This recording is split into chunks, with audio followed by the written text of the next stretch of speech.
BMG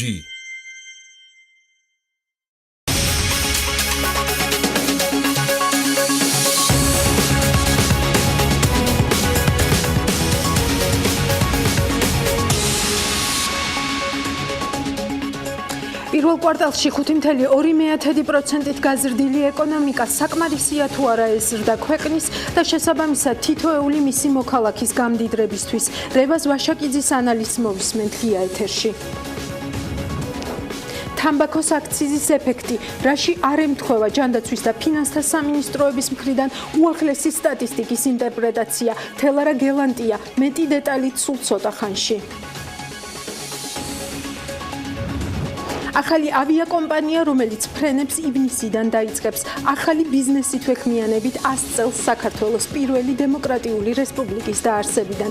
ყველაფერი, რასაც გავლენა აქვს ბიზნეს გარემოზე, აქ TV პირველზე და ჩვენი პარტნიორი რადიოების თბილისისა და ჰერეთის პირდაპირ ეთერში ანალიტიკაში.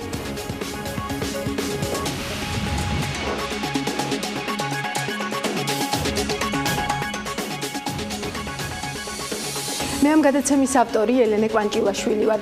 წინასწარი მონაცემებით 2018 წლის პირველ კვარტალში საქართველოს ეკონომიკა 5.2%-ით გაიზარდა. საქართველოს ეკონომიკურ ზრდას ევროკავშირისგან და საერთაშორისო სავალუტო ფონდისგან დადებითი შეფასებები მოჰყვა. წლიური ეკონომიკური ზრდის პროგნოზები ზრდის მიმართულებით შეცვალეს ადგილობრივმა და საერთაშორისო საფინანსო ინსტიტუტებმაც. რეგიონის მასშტაბით საქართველოს ეკონომიკური ზრდა ცუდად ნამდვილად არ გამოიყურება, თუმცა რამდენად გვაქვს საფუძველი ერთნიშნა ეკონომიკურ ზრდას დავჯერდეთ და ვთქვათ, რომ ყველაფერი უკვე კარგადაა. მოდი განვიხილოთ რამდენიმე სცენარი, რომელიც თავის დროზე Forbes Georgia-ს ვებგვერდზეც გამოქვეყნდა. პირველი, რადგან საქართველოს მთავრობას ჯერ პროგნოზი არ შეუცვლია და ისევ 4.9%-იან ეკონომიკურ ზრდას პროგნოზირებს 2018 წლის ბოლოსთვის, ჩვენც იგივე მაჩვენებელი დავტოვოთ და დავუშვათ, რომ ჩვენი სავაჭრო პარტნიორი ქვეყნების ეკონომიკა წლიურად საშუალოდ 2%-ით გაიზრდება. გრაფიკაზე, რომელსაც ახლა თქვენ უყურებთ, ნათლად ხედავთ, რომ თუ საქართველოს ეკონომიკა და შესაბამისად ერთ მოსახლეზე შემოსავალიც ყოველწლიურად 4.9%-ით გაიზრდება, 2027 წელს ერთ მოსახლეზე შემოსავალი 23.396 PPP დოლარი გახდება და 2027 წელს აზერბაიჯანს დავეწევით იმ დაშვებით, რომ მისი ეკონომიკა მხოლოდ 2%-ით გაიზრდება. განვითარებულ ქვეყნებს კი საერთოდ ვერ დავეწევით. გვაკმაყოფილებს ეს ტემპი? ალბათ არა. რა მოხდება თუ კი შემდეგ ნიშნულად ავიღებთ 7.9%-იან წლიურ ეკონომიკურ ზრდას, ასეთი მაჩვენებელი დამეთანხმებით, რომ საქართველოსთვის უცხო არ არის. თქვენს ეკრანებზე უკვე გამოჩნდა გრაფიკა, სადაც ხედავთ, რომ თუ საქართველოს ეკონომიკა და შესაბამისად ერთ მოსახლეზე შემოსავალიც ყოველწლიურად 7.9%-ით გაიზრდება, 2027 წელს ერთ მოსახლეზე შემოსავალი 41.209 PPP დოლარი გახდება. 2027 წელს გადავუსწრებთ აზერბაიჯანს, 2031 წელს ამჟამად ევროკავშირის ყველაზე დაბალშემოსავლიან ქვეყანას ბულგარეთს, 2035 წელს თურქეთს, 2036 წელს რუსეთს, ხოლო 2027 წელს პოლონეთს და ბოლოს მესამე სცენარისთვის ნიშნულად ავიღოთ წლიური ეკონომიკური ზრდის 11%. საქართველოს შემთხვევაში ორნიშნა ეკონომიკური ზრდა ძალიან მოკლე პერიოდის განმავლობაში იყო, თუმცა იყო. უფრო თვალსაჩინო რომ იყოს, რა მოხდება ამ დაშვების პირობებში, ისევ გრაფიკას მოვიშველიებ, თუ საქართველოს ეკონომიკა და შესაბამისად ერთ მოსახლეზე შემოსავალიც ყოველწლიურად 11%-ით გაიზრდება, 2027 წელს ერთ მოსახლეზე შემოსავალი 78.213 PPP დოლარი გახდება. 2026 წელს გადავუსწრებთ ბულგარეთს, 2029 წელს რუსეთსა და პოლონეთს, 2022 წელს იტალიას, 2034 წელს საფრანგეთს და 2026 წელს გერმანიას. როგორც ვხედავთ, საქართველოს პერსპექტივა მხოლოდ ორნიშნა ეკონომიკური ზრდის პირობებში აქვს, ისიც იმ დაშვებით, რომ ყველა შესადარი ქვეყანა მხოლოდ 2%-ით გაიზრდება. აქვე მადლობას ვუხდით ჩვენი გადაცემების ერთგულ მეგობარს ეკონომისტ ბესონ ამჩავაძეს, რომელმაც გამოთვალა ეს ტენდენციები. თუმცა, ამ ანალიზში მთავარი დაშვება ქვეყნების ეკონომიკურ ზრდაში კი არა, ჩემი აზრით, უფრო იმაშია, რომ ეკონომიკური ზრდის მაჩვენებელი გადაიზრდება ერთ სულზე შემოსავლის ზრდაში, რაც იმას ნიშნავს, რომ თითოეული მოქალაქე საკუთარ თავზე, როგორც ხშირად ვამბობთ ხოლმე, საკუთარ მაცივარზე იგრძნობს მაღალი ეკონომიკური ზრდის სარგებელს. რამდენად ხერხდებოდა ეს აქამდე და რამდენად ხერხდება ეს დღეს მთლიანი შიდა პროდუქტი ერთ სულზე, როგორც ლარში, ისე დოლარში 2010 წლიდან მოყოლებული მზარდია. საქსეთის მონაცემებზე დაყრდნობით შეგვიძლია ადვილად გამოვთვალოთ, რომ 2010 წლიდან მოყოლებული მთლიანი შიდა პროდუქტი ერთ სულზე ეროვნულ ვალუტაში ყოველწლიურად საშუალოდ დაახლოებით 511 ლარით იზრდებოდა. საქართველოს განვითარების სტრატეგიის მიხედვით 2020 წლისთვის მთლიანი შიდა პროდუქტი ერთ სულზე 13000 ლარი უნდა გახდეს. თუ გავითვალისწინებთ, რომ დღეს მთლიანი შიდა პროდუქტი ერთ სულზე დაახლოებით 10231 ლარია, ამ ტემპით სამიზნე მაჩვენებლის მიღწევა რთული იქნება. აქვე ამ ანალიზისას ალბათ ისიც უნდა გავითვალისწინოთ, რომ მოსახლეობის გადათვლა მოხდა და მართალია საქსტატმა მეთოდოლოგიის დაზუსტების შემდეგ თქვა, რომ მოსახლეობის რაოდენობა არ შემცირებულა, თუმცა ეს შედეგი დღემდე ძალიან მწვავე კამათის თემა. ამიტომ ჩვენ ვსვამთ მთავარ კითხვას, რას უფრო ენდობა ადამიანი, მოქალაქე რიცხვებს თუ საკუთარ მაცივარს. რევაზ ვაშაკიძესთან ვისაუბრებთ რამდენიმე წუთში, თუმცა მანამდე მოусმინოთ საერთაშორისო სავალუტო ფონდის მმართველი დირექტორის მოადგილეს ტაო ჟანგი ეკონომიკისა და მდგრადი განვითარების მინისტრს ამ კვირაში შეხვდა და საქართველოს ეკონომიკური ზრდის მაჩვენებელი შეაფასა. საქართველოს ძალიან კარგი შედეგები აქვს ეკონომიკური ზრდისა და რეფორმების მიმართულებით. მნიშვნელოვანი შეხვედრა მქონდა საქართველოს პირველ ვიცე-პრემიერთან. მოხარულები ვართ, რომ საქართველოს ძალიან კარგი შედეგები აქვს ეკონომიკური ზრდის მიმართულებით და რეფორმების კუთხით. ჩვენ კიდევ ერთხელ დავადასტურეთ ამ შეხვედრაზე, რომ ვაგრძელებთ მათთან მუშაობას, რათა განხორციელდეს დასახული მიზნები და რა თქმა უნდა, ჩვენ საუკეთესოს ვუსურვებთ საქართველოსა და ქართველ ხალხს. ბატონი რევაზ ვაშაკიძე უკვე სტუდიაშია. ის ეკოლოგიურად სუფთა ქართულ პროდუქტს საქართველოში 2011 წლიდან აწარმოებს. ყველაზე მეტად კი ცნობილია როგორც ამიერკავკასიაში მეფრინველეობის უდიდესი საწარმოს შემქმნელი კომპანია ბიუბიუს დამფუძნებელი რევაზ ვაშაკიძეა ჩვენთან ერთად. მოგესალმებით ბატონო რევაზ. დიდი მადლობა, მიხარია რომ პირველად ხართ ანალიტიკის ეთერში. თქვენი აზრი მაინტერესებს. თქვენ როგორ ფიქრობთ, რას უფრო ენდობა ადამიანი იმ რიცხვებს და სტატისტიკას, რაც ესმის თუ საკუთარ ჯიბეს და მაცივარს. მოგახსენეთ, მე უპირველესად თქვენ მაყურებელს მინდა მივესალმო და დამოუკიდებლობის დღე მიულოცო, რომელიც ხვალ აღინიშნება და ვიდრე თქვენ კითხვას პირდაპირ უპასუხობდე, ცოტა დავიწყებ ფუნდამენტიდან. ფუნდამენტი ის არის, რომ სადღეისოდ არც ჩვენი პოლიტიკური მთავრობა, არც ოპოზიცია საერთოდ არ განიხილავს საკითხს ქვეყნის სწრაფი განვითარების. არც ერთ პარტიის იმაში ესარდებს. რას გულისხმობთ? რას გულისხმობთ? მთავრობა, რომელიც მთავრობა იხილავს, რომ უნდა მოხდეს ქვეყნის სივრცითი მოწყობა, იქ 4 პუნქტიანი დოკუმენტი არის და რომ ქვეყანა განვითარდეს, თქვათ 12, 13, 14, 15% ყოველწლიურად, ეს პროგრამაში არდებს. და თუ ავიღებთ ჩვენ ოპოზიციას, ახლა ძირითადად რასაც მე უყურებ, ძირითადად მიმართული არის, თქვა პენსიების ზრდაზე, სოციალური მდგომარეობა გაუმჯობესდეს. მცირე და საშუალო ბიზნეს სეგმენტის განვითარებაზე. ხო, მცირე და საშუალო ბიზნესი, ამაზეც მოგახსენებთ.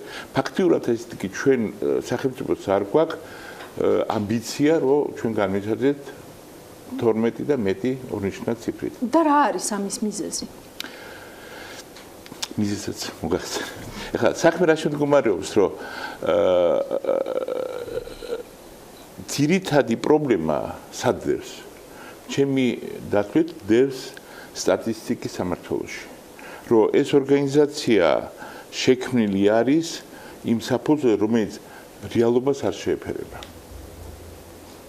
ეხლა გეტყვით რა შემდგომარეობს, რომ ძიმე ბრალდება და ძიმე ბრალდება არის, მაგრამ ეს ბრალდებაზე გაგესწრეთ რა არის, რომ ჩვენ ამ სასტატისტიკო სამმართველოდ ჩათვალა, რომ 52% არის სოფლის მოსახლეობა და სოფლის მოსახლეობა თვითდასაქმებულია.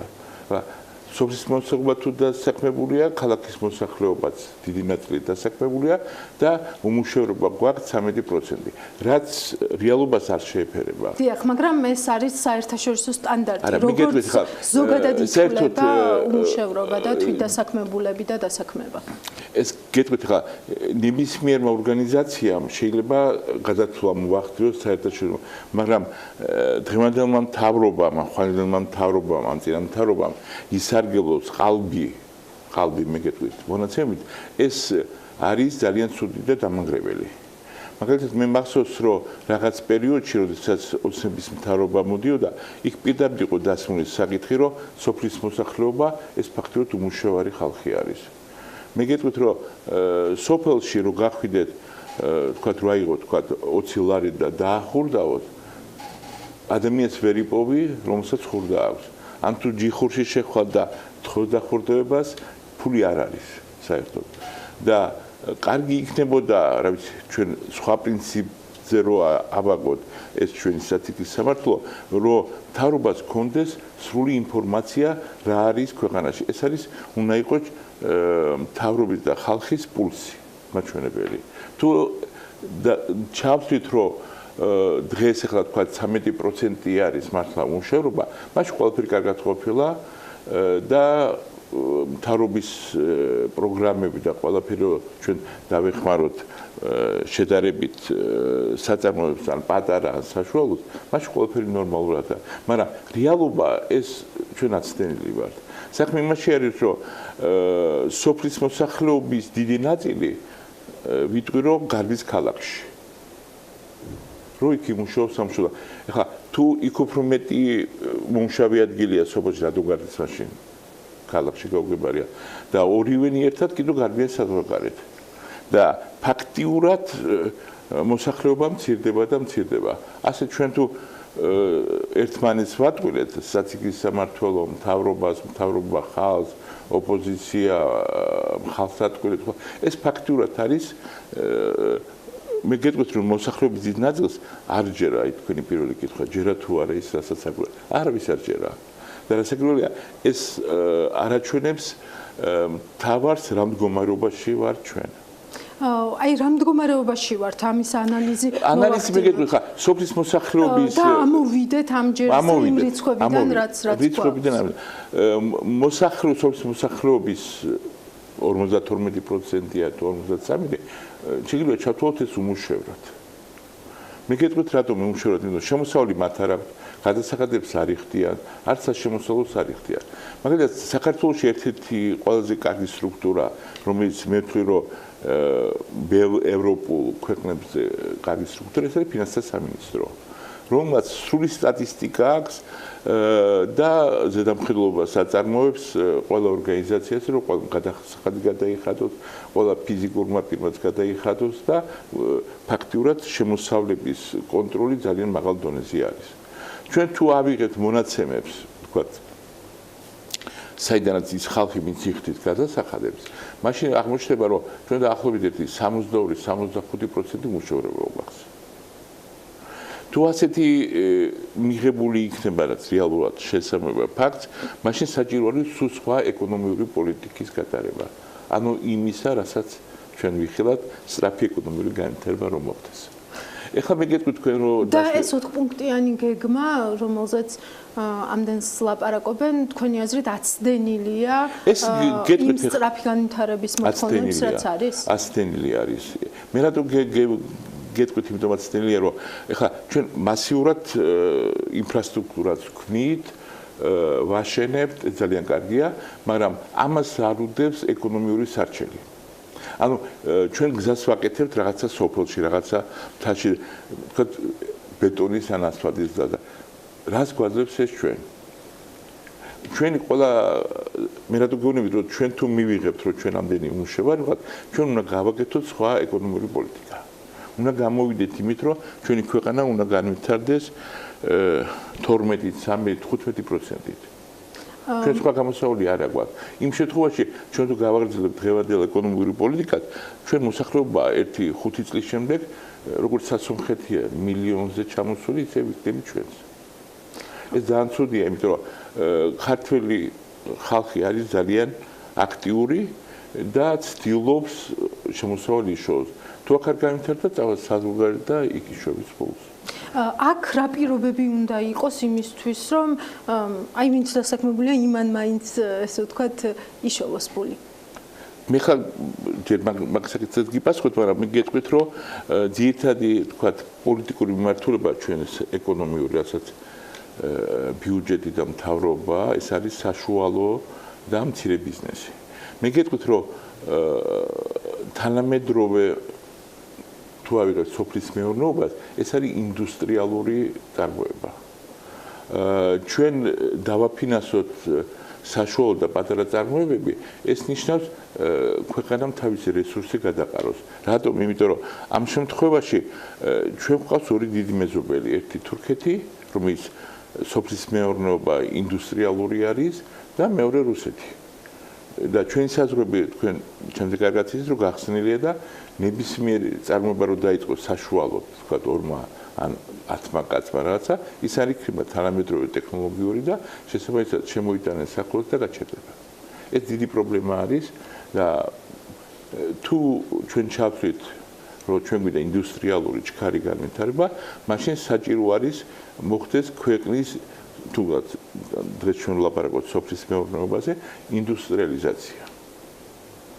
ძალიან დიდი მადლობა ბატონო რეზო, პრაქტიკულად პირველი, ესე ვთქვათ, მსხვილი ბიზნესმენი ხართ, ვინც ესე ღიად დააფიქსირეთ საკუთარი პოზიცია იმასთან დაკავშირებით, თუ როგორ უნდა განვითარდეს ქვეყანა და რატომ ვერ ვითარდება ის. დღეს ძალიან დიდი მადლობა, რომ იყავით ჩემი სტუმარი. მე იმედი მაქვს, რომ თქვენ კიდევ არაერთხელ მოხვალთ ჩვენთან გადაცემაში იმისთვის, რომ უფრო დეტალურად გავშალოთ ის მიზეზები, რომელი მიზეზებიც საფუძვლად უდევს, ესე ვთქვათ, მთელ აი ამ მოსაზრებებს, რაც თქვენ გაქვთ ქვეყნის ეკონომიკის განვითარებასთან დაკავშირებით. უღრმესი მადლობა. ეს იყო რევაზ ვაშაკიძე და მისი ძალიან საინტერესო ანალიზი, თუ როგორ უნდა ვიგრძნოთ ეკონომიკური ზრდის საკუთარი სარგებელი, საკუთარ ჯიბეზე და მაცივარზე ნამდვილად საინტერესო და საკმაოდ მკვეთრი მოსაზრებები მოვისმინეთ იმ ადამიანისგან, რომელიც რეალურად ქმნის ამ ქვეყანაში დოვლათს. ეს სერია ანალიტიკაში გაგრძელდება, ცხადია და ვეცდებით, რომ საინტერესო და ფართო ხედვის მქონე ადამიანებს მოუყაროთ თავი ამ სივრცეში. ცხადია თქვენთვის, ჩვენი მაყურებლისთვის. ახლა ჩვენ რეკლამაზე გავალთ და რეკლამის შემდეგ დავბრუნდებით, დაგველოდეთ.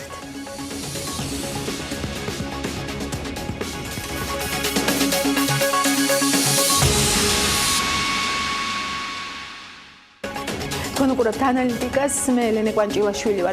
სახელმწიფო ბიუჯეტის პირველი კვარტალის შესრულებიდან ირკვევა, რომ საგადასახადო შემოსავლების ყველა კომპონენტი გადაჭარბებით შესრულდა გარდა აქციზისა. ფინანსთა სამინისტროს ხაზინის ინფორმაციით 2018 წლის 3 თვეში მთავრობა აქციზიდან 328 მილიონ 500.000 ლარის მიღებას ელოდა, მაგრამ ბიუჯეტში 305 მილიონი შევიდა, ანუ აქციზის გეგმა 92.9%-ით შესრულდა. ვივარაუდეთ, რომ მთავარი მიზეზი თამბაქოს ნაწარმზე გაზრდილი აქციზი იქნებოდა, მაგრამ მარტო ვარაუდს ცხადია არ დავჯერდით და შესაბამისი უწყებიდან გამოვითხოვეთ ინფორმაცია. თელარა გელანტია მიმუშავა თემაზე და ახლა პირდაპირ ეთერში მოგვიყვება უკვე მეტ დეტალს. თელარა, გამარჯობა. გამარჯობა ელენე. პირველ რიგში მაყურებელს შევახსენოთ, რომ ფინანსთა სამინისტროს პროგნოზი წელს აქციზიდან ბიუჯეტში 1.450 მილიონი ლარი უნდა შევიდეს. როგორც უკვე აღნიშნეთ, პირველი კვარტლის გეგმა ვერ შესრულდა, სავარაუდოდ შემდეგ თვეებშიც ბიუჯეტში აქციზიდან იმაზე ნაკლები თანხა ვიდრე დაგეგმილი აქვს მთავრობას, რადგან როგორც ვიცით, 1 მაისიდანაც ამოქმედდა ახალი რეგულაციები ამ მიმართულებით და ყველა ამ რეგულაციის მიზანი თამბაქოს მოხმარების შემცირებაა. ფინანსთა მინისტრის მოადგილემ ჩვენთან ინტერვიუში ფაქტობრივად დაადასტურა ის ვარაუდი, რაც ლოგიკურად გაჩნდა, გაგვიჩნდა და თქვა, რომ აქციზიდან შემოსავლების კლების ძირითადი მიზეზი არის თამბაქოს ნაწარმზე აქციზის მატება. გიორგი კაკაურიძის პროგნოზით წელს აქციზიდან ბიუჯეტში დაახლოებით 50 მილიონი ლარით ნაკლები შემოსავალი შევა, ვიდრე დაგეგმილი აქვს მთავრობას. ძირითადი მიზეზი აქციზთან დაკავშირებით ეს არის ერთი, რაც უკვე გასულწეს ფიქსირდებოდა მოხმარების შემცირება, თუმცა ფილტრიანი სიგარეტის მოხმარება უფრო მეტად არის შემცირებული და დროს ნაწილია გაზრდილი, თუმცა აქაც გარკვეული რეალურად ფილტრიანი სიგარეტია ისიც, რაც ბაზარზე იყიდება, ალბათ ეს ცნობილი თემაა და მეორე ეს არის ის რეგულაციები, რომელიც 1 მაისიდან შევიდა წარაში, დაახლოებით სექტორებში მოწევასთან დაკავშირებით, ასევე რეგულაცია, რომელიც 1 სექტემბრიდან შევიდეს ერთნაირ შეფუთვასთან დაკავშირებით. ეს რა თქმა უნდა თავის გავლენას იქონიებს, გარკვეული ეფექტები ამის გათვალისწინებული იყო გეგმის შედგენის დროს, თუმცა საბოლოო ზუსტად რა ეფექტი ექნება ამას ნამდვილად ვერ ვიცით, ჩვენ ველოდებით, რომ დაახლოებით 50 მილიონამდე იქნება სხვაობა დაგეგმილსა და ფაქტობრივ მაშინებას შორის. როგორც მოვისმინეთ, მამუკა ბახტაძის მოადგილემ თქვა, რომ გასულ წელს მოხმარების შემცირება დაფიქსირდა ჯამურად, მაგრამ გაზრდილია უფილტრო სიგარეტების მოხმარება. ჩვენ დავინტერესდით კონკრეტული რიცხვებით, როგორია კლება, ჯამურად რა სურათი გვაქვს და როგორია ტენდენცია. შემოსავლების სამსახურიდან გამოვითხოვეთ 2014-18 წლებში ადგილობრივ და იმპორტირებულ თამბაქოზე გაცემული აქციზური მარკების შესახებ სტატისტიკური ინფორმაცია. როგორც ეკრანზეც ხედავს ახლა მაყურებელი, 2015 წლიდან თამბაქოზე გაცემული აქციზური მარკების რაოდენობა კლებადია და 2017 წელს 317,167,210 აქციზური მარკა გასცა შემოსავლების სამსახურმა. რადგან მინისტრის მოადგილემ თქვა, რომ თამბაქოს მოხმარება შემცირებულია ჯამურად, მაგრამ უფილტრო სიგარეტის მოხმარება გაზრდილი, ოფიციალური რიცხვებით ესეც გადავამოწმეთ და 2017 წლის 4 თვეში უფილტრო და ფილტრიან სიგარეტებზე გაცემული მარკების რიცხვი შევადარეთ ერთმანეთს. გრაფიკაზე ჩანს, რომ იმპორტირებული თამბაქოს შემთხვევაში მიმდინარე წლის 4 თვეში წინა წლის ანალოგიურ პერიოდთან შედარებით შემცირებულია როგორც ფილტრიანი, ისე უფილტრო თამბაქოზე გაცემული აქციზების რაოდენობა, რაც შეეხება ადგილობრივ წარმოებას. ეკრანზეც ხედავს ახლა მაყურებელი, რომ თუ 2017 წლის 4 თვეში უფილტრო სიგარეტზე 12,630,000 აქციზური მარკა გაიცა, 2018 წლის იანვარ-აპრილში ეს რიცხვი თითქმის 2,5-ჯერაა გაზრდილი, 27,226,000 აქციზურ მარკამდე. თელარა, ახალ აქცენტამდე მოდი შევაჯამოთ ის, რაც თქვი ახლა აქამდე, ანუ ამ რიცხვებზე დაყრდნობით, ფინანსთა მინისტრის მოადგილე აცხადებს, რომ ჯამურად მოხმარება შემცირდა, მაგრამ უფილტრო თამბაქოს მოწევა გაიზარდა. დიახ, ამას ამბობს გიორგი კაკაურიძე და რიცხვებით ამას ადასტურებენ ერთგვარად შრალი რიცხვები, თუმცა ფინანსთა სამინისტროს შეფასებას არიზიარებს დაავადებათა კონტროლის ეროვნული ცენტრის არაგადამდებ დაავადებათა დეპარტამენტის უფროსი ლელა სტურუამ ჩვენთან ინტერვიუში თქვა, რომ აქციზის გაზრდამ თამბაქოს მოხმარება არათუ შეამცირა, არამედ მეტიც გაიზარდა კიდეც მოხმარებამ, განსაკუთრებით ქალბატონებში. სტურუა ფიქრობს, რომ აქციზის იმ დონით ზრდა, როგორც ამას ფინანსთა სამინისტრო აკეთებს, მოხმარების შემცირებას ქვეყანაში ვერ გამოიწვევს.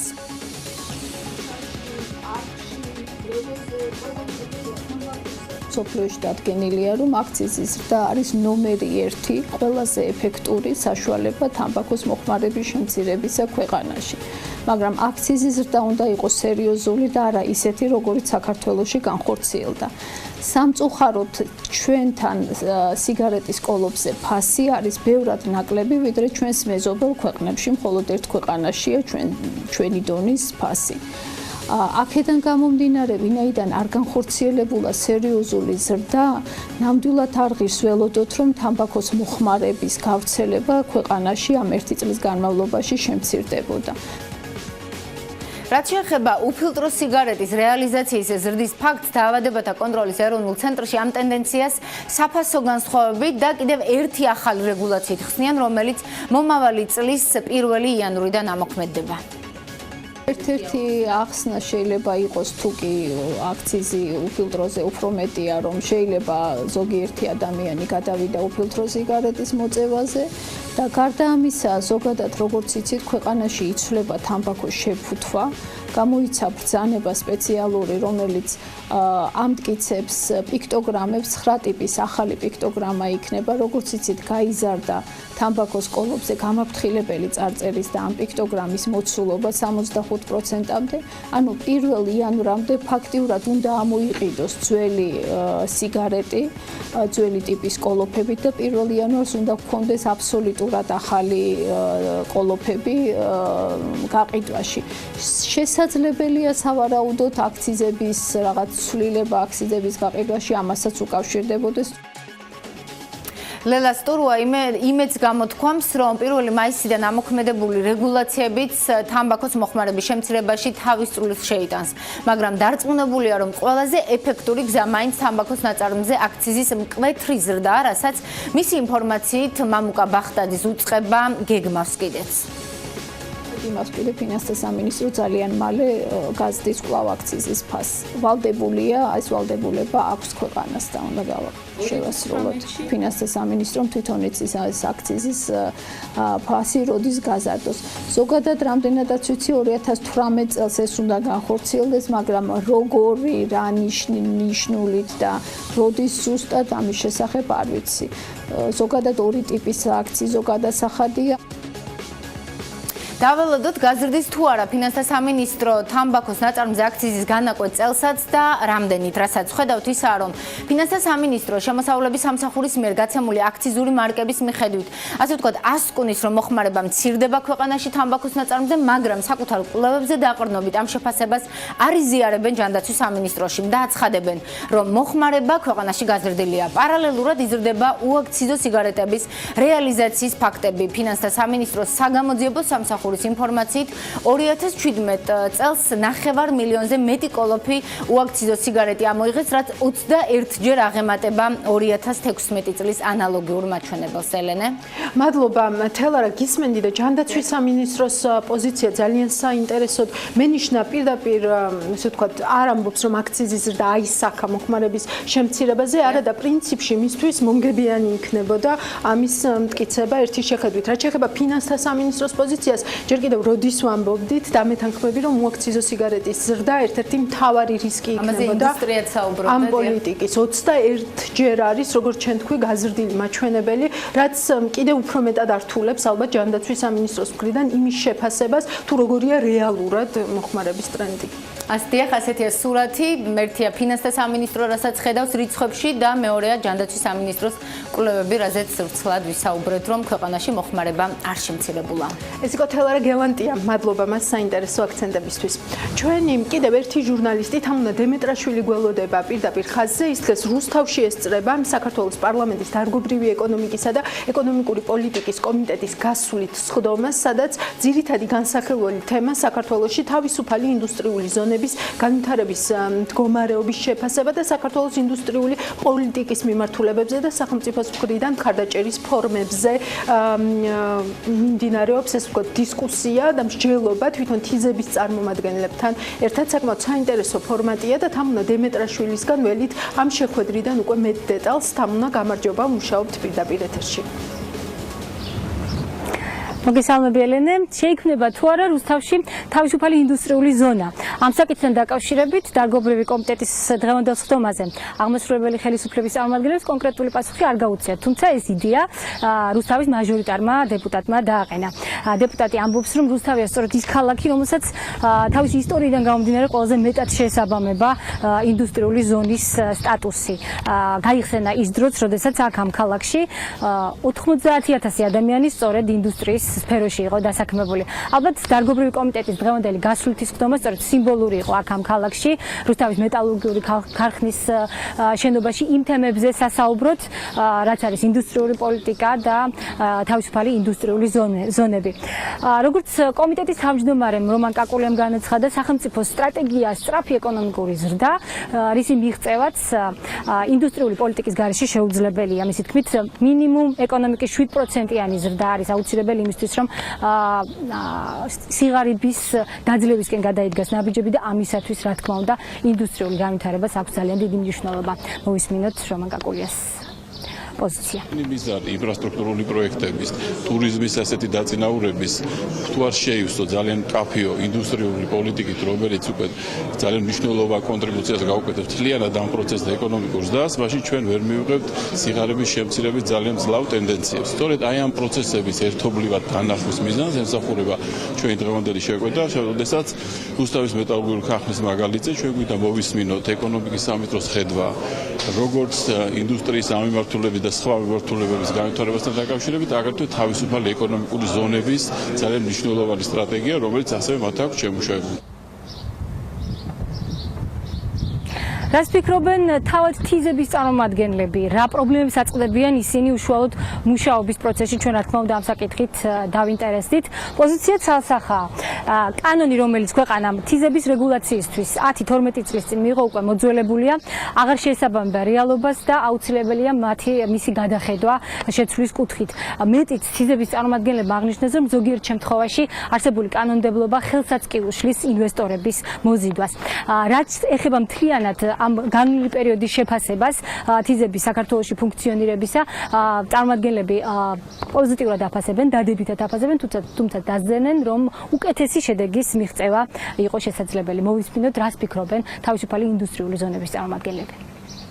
საგადასახადო შეღავათები საკმარისია, უბრალოდ ამ ეტაპზე კანონი, რომელიც თიზების ოპერირებას არეგულირებს, მიღებული არის 2007 წელს. შესაბამისად, ეს არის ცოტა ჩამორჩენილი თანამედროვეობას და იმ მოთხოვნებს, რასაც თქვათ, გვიყენებენ ის კომპანიები, რომლებიც დაინტერესებულები არიან თიზებში ოპერირებით. დავიწყოთ იმითი, რომ ეს ერთის მხრივ ხელს უშლის ინვესტიციების მოზიდვას, ეს გარკვეული საგადასახადო წნეხი, მაშინ, როდესაც თვითონ საქართველოს საგადასახადო კანონმდებლობა განიცდის რეფორმირებას, ლიბერალიზაციას, მათ შორის შარშანდელი, ასე ვთქვათ, რეფორმები, რომელიც გულისხმობდა ესტონური მოდელის დანერგვას, DGG-სგან ძირითადი საშუალებების განთავისუფლებას იმპორტისას, ეს ასე ვთქვათ, ის უპირატესობები იყო, რომელიც თიზს ჰქონდა.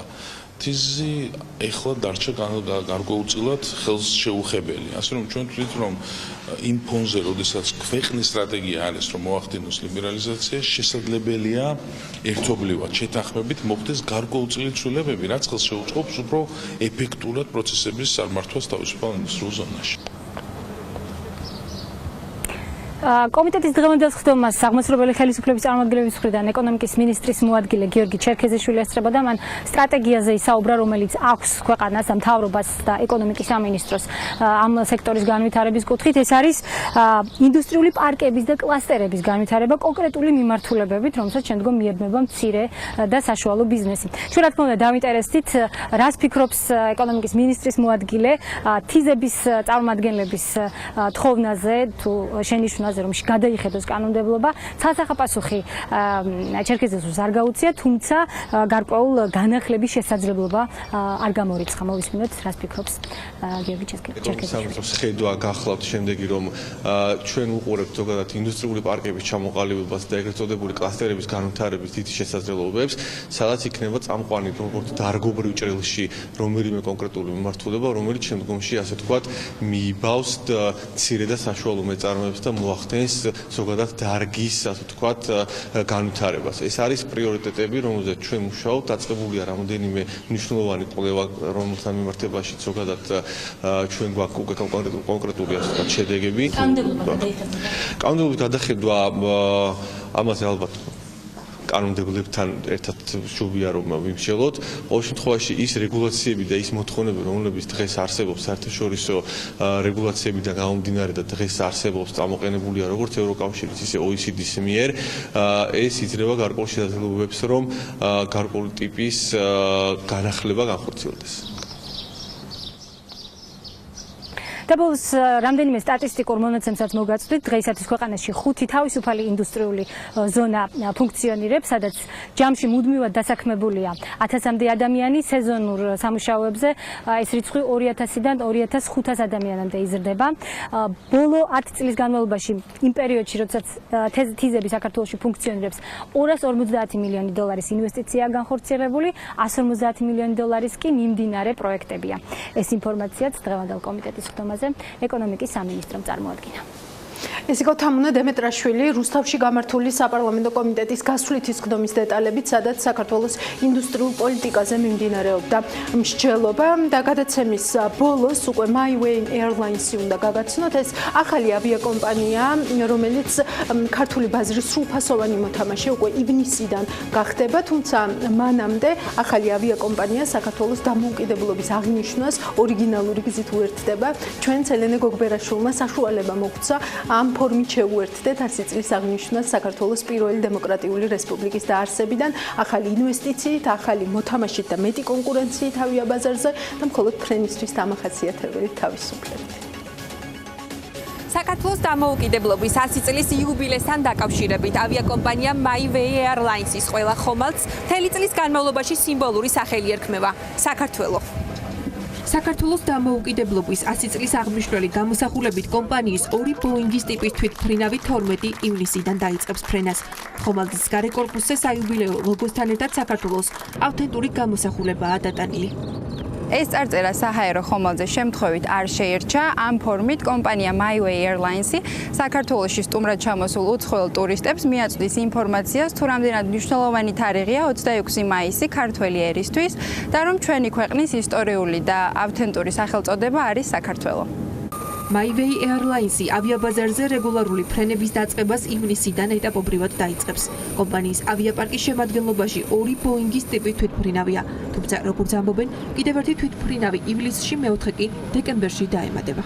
ვიწყებთ რეგულარულ რეისებს თბილისის აეროპორტიდან თეირანის, ხარკოვის და თელ-ავივის მიმართულებით, ასევე პარალელურად დავიწყებთ იგივე მიმართულებებზე ფრენებს ბათუმიდან და რა თქმა უნდა წლის განმავლობაში ეს ასე ვთქვათ ეს რეისები უფრო გაიზრდება და დაემატება სხვა ძალიან საინტერესო მიმართულებები, რაც ჩვენი მგზავრებისთვის მე ვფიქრობ ძალიან სასიხარულო იქნება. კომპანიის მენეჯმენტს განვითარების სამეტაპიანი სამოქმედო გეგმა აქვს, რომლის წარმატებით შესრულების შემდეგ კომპანია რეისებს მსოფლიოს სხვადასხვა ქვეყანაში, მათ შორის ამერიკის შეერთებულ შტატებშიც განახორციელებს. სექტემბრიდან დავიწყებთ ევროპის მიმართულებებს, ეს იქნება პარიზი, მილანი და დუსელდორფი. თავიდან შემდეგ წლის უკვე მეორე ნახევრიდან დავიწყებთ ასევე ფრენებს ურუმჩიში, ჩინეთში და ალბათ 1-2 მიმართულებას დაემატება ახლო აღმოსავლეთში. ავიაკომპანიის განვითარების ბოლო ეტაპზე ეს დაახლოებით ალბათ 2-3 წელიწადში იქნება, როდესაც ჩვენ გვეყოლება ბოინგი 307-იანი. ჩვენ უკვე ეს ამ ბოინგით შევძლებთ შევასრულოთ ტრანსატლანტიკური ფრენები ამერიკაში, იგივე ნიუ-იორკში, ასევე პეკინში, ჩინეთში და კიდევ უფრო შორეულ მანძილებზე. ახლად შექმნილი კომპანია სრულად ქართული საფრენოსა და ტექნიკური პერსონალით არის დაგაკმაყოფილებული. ამბობენ, რომ მარშრუტების ზრდასთან ერთად დასაქმებულთა რაოდენობაც გაიზრდება. ჩვენ შეგვიძლია დღეს ვთქვათ თამამად, რომ ის პროფესიონალური კადრი, რომელიც იყვნენ საზღვარგარეთ ნებით თუ იძულებით წასულები, დღეს თითქმის 80%-ით დაბრუნებულია ჩვენ კომპანიაში და ეს რა თქმა უნდა გაგრძელდება მომავალშიც. ავიაკომპანიის მთავარი მიღწევა არის ის, რომ ჩვენ დღეს მთლიანად დაკომპლექტებული ვართ საქართველოს მოქალაქეებით. My Airlines-ის შექმნაზე ამ დრომდე $50 მილიონ მეტი ინვესტიციაა განხორციელებული. კომპანიის მიზანი ასეთია: გრძელვადიან პერიოდში საქართველოს ჰაბის ფუნქცია დაუბრუნოს. ჩვენიერ მიზანია დამეთანხმებით, ჩვენ ერთმანეთს უკვე 22 საათსა და 45 წუთზე შევხვდებით არანაკლებ საინტერესო თემებით და ბიზნეს ლანჩზეც დაგპატიჟებთ, ასე რომ დროებით.